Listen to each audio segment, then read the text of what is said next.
আসসালামু আলাইকুম।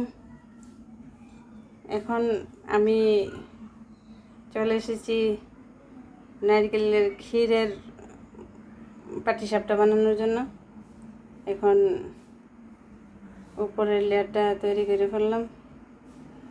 লবণ, স্বাদ মতো লবণ দিলাম, পরিমাণ মতো পানি দিয়ে আস্তে আস্তে করে মেখে নিলাম। এখন আমার লেয়ারটা তৈরি হয়ে গেল। পাটিসাপটার তৈরি হয়ে গেল।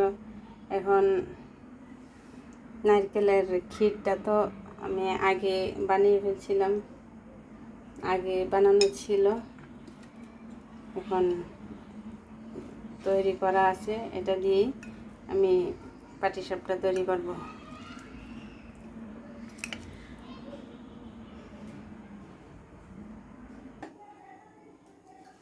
এখন চলে এসেছি চুলায় একটা ফ্রাই প্যান বসিয়ে দিলাম। একটু তেল ব্রাশ করব।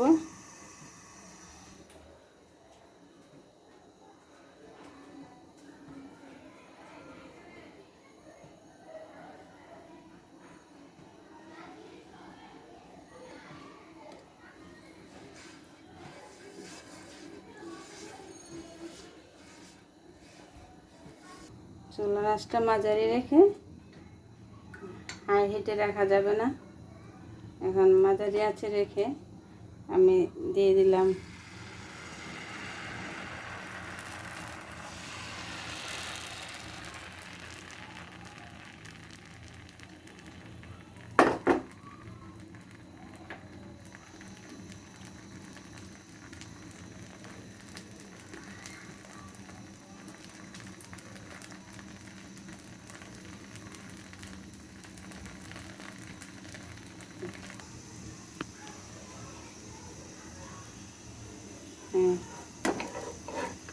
এখন উঠিয়ে ফেলবো।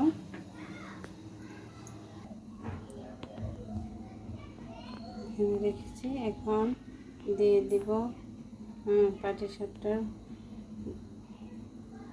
ক্ষীর, নারকেলের ক্ষীরগুলো দিয়ে দিচ্ছি।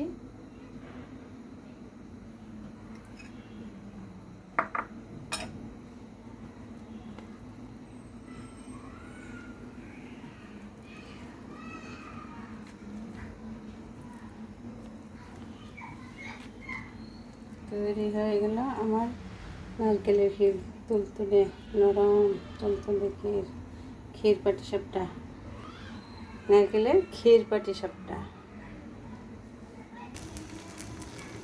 মাঝখানে আমি কয়েকটা করে নিয়েছি, এখন শেষের পালা,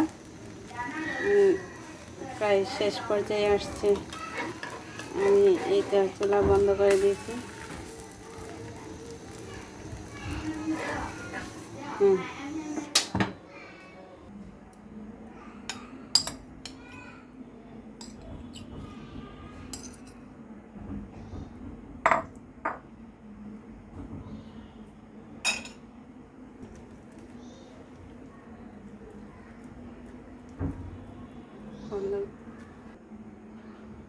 এই তো দেখেন আমার নরম তুলতুলে ক্ষীর পাটিসাপটা। এবারের মতো আজকে শেষ করলাম। এখন গরম গরম পরিবেশন করব। আর আমার ভিডিওটা দেখে যদি আপনাদের ভালো লেগে থাকে, একটা লাইক, একটা শেয়ার, একটা সাবস্ক্রাইব করে দিবেন, একটা কমেন্ট করবেন। আজকের মতো শেষ করলাম। আল্লাহ হাফেজ। আসসালামু আলাইকুম।